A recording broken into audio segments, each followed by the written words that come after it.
사실 무안공항은요, 광주공항과 차로 40분 정도 걸릴 정도로 가까웠기 때문에 앞서 교수님 말씀처럼 처음 지어질 때부터 말이 참 많았습니다. 김대중 정권의 실세였던 한화갑 전 의원이 본인의 지역구에 이 공항을 유치하면서 한화갑 공항이라고 불리기도 했었고요. 연간 992만 명 이용할 거다 이렇게 정부는 예측했습니다만 지난해 이용객은 26만 명에 그칠 정도로 이용객이 적어서 주민들이 활주로에서 고추를 말리는 그런 공항이란 소리도 들어야 했습니다. 한화갑 공항, 고추 말리는 공항. 정혁진 변호사님. 네네. 근데 무안공항이요. 이번 달 전까지는 국제선 정기 노선이 한 번도 운영한 적이 없더라고요. 그 무안공항이요.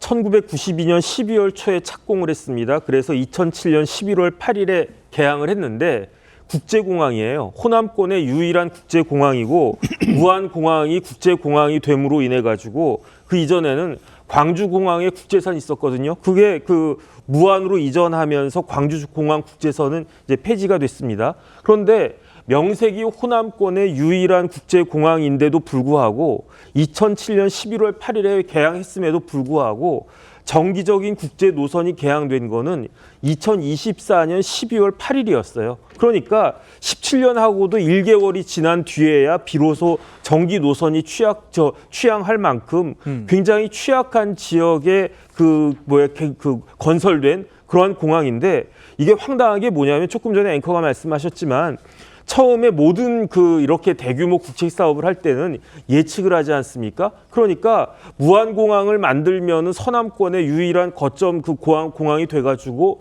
몇 명이 이용을 할 것인가? 그때 뭐 1999년이나 뭐 이때쯤 예측을 했겠죠.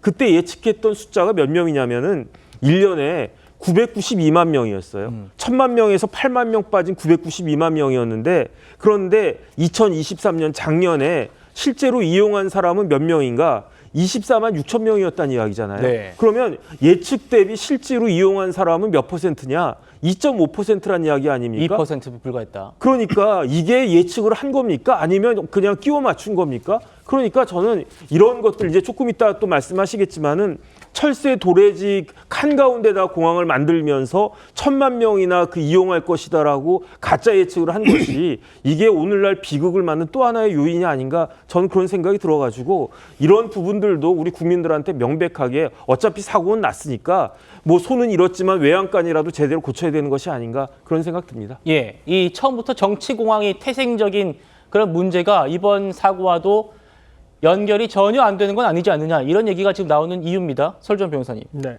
그러니까요 지금 당시 정부가 김대중 정부에서 연간 992만 명, 1000만 명이 이용하는 호남권의 대표 국제공항이 될 것이다 이렇게 얘기를 했는데 실제로는 24만 명, 26만 명이 그쳤다는 거 아닙니까? 그러니까 지금 국제 노선도 없었는데 준비 없이 도입을 하고 공항이 지금 국제선 경험이 적었던 것도 이번 사고와 무관치 않다 이런 해석도 있습니다. 아무래도 뭐 관제사의 어떤 뭐 귀책 사유를 뭐 아직까지는 문제가 되지는 않은 것 같습니다. 일단은 특히나 이 보도를 보면 이 무안공항의 관제 같은 경우는 광주공항에서 관제를 하다가 무안공항 진입 영역에 들어오면 이제 그때서야 어떤 관제 컨트롤을 한다라고 제가 들었는데요.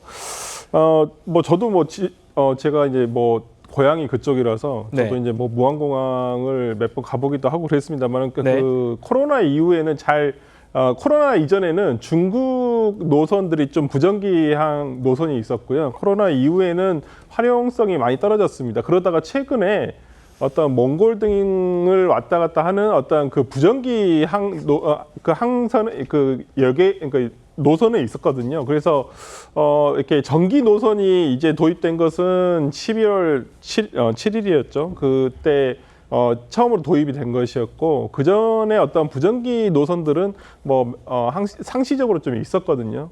그럼에도 불구하고 아무래도 뭐 인천공항이라든지 김해공항이라든지 이렇게 국제선이 뭐 상시적으로 이렇게 많이 왔다 갔다 하는 어떤 공항에 비해서는 조금 부족할 수는 있다라는 생각이 좀 듭니다만은 뭐 이제 무안공항 아까 뭐 얘기해 주셨다시피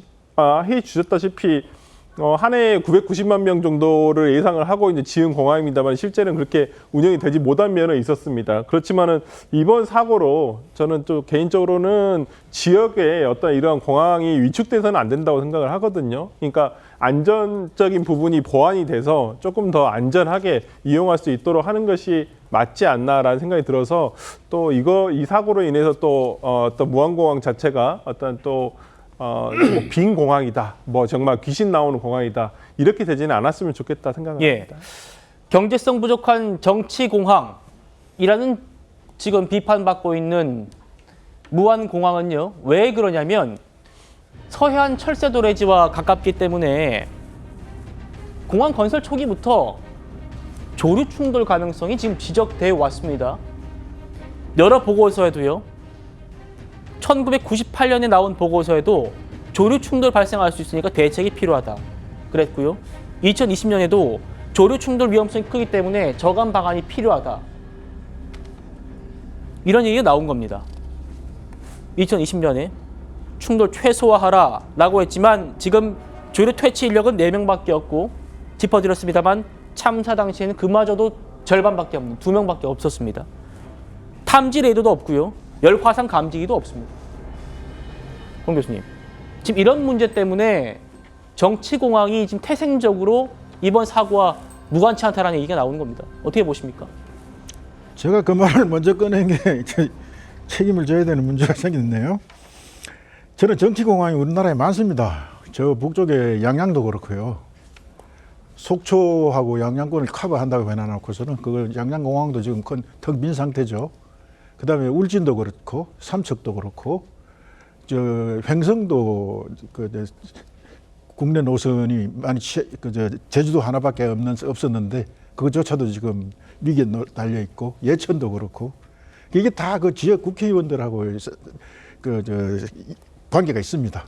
그 당시 세계적인 분위기가 닷컴 산업이 상당히 발전했던 시절이거든요. 그 컴퓨터에 요즘은 그 디지털 산업이라는 말도 지나서 AI 산업이라고 얘기를 하지만은 그 당시 닷컴 산업이 발전할 적에 도시가 발전을 하거나 국가가 발전을 하려면 3가지의 포터가 있어야 된다 얘기를 했습니다. 그 하나가 첫째가 그 진짜 포터 항구가 있어야 되고 그다음에 디지털 포터가 있어야 되고 에어포터가 있어야 된다라는 그 논리를 내세웠습니다. 모두 다. 그래서 경쟁적으로 큰 도시들 주변에는 그 논리를 마구 세워가지고 그러한 항구 비행장을 많이 세웠습니다. 최근에는 김해공항하고 가덕도 공항 문제만 해도 그렇고요. 네. 지금은 새만금이 또 그런 문제에 또 쌓여 있습니다.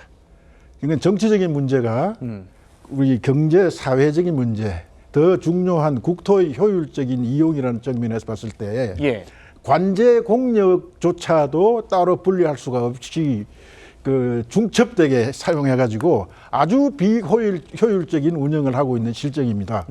이건 대단히 중요한 문제입니다. 그것 때문에 그 안에 설치되는 국제공항으로서의 규격화된 설비들을 그것을 억지로 끼워 맞추거나 또 형식적으로만 맞추는 경우 이런 경우가 없지 않습니다. 이게 반드시 지양돼야 될 문제입니다. 예.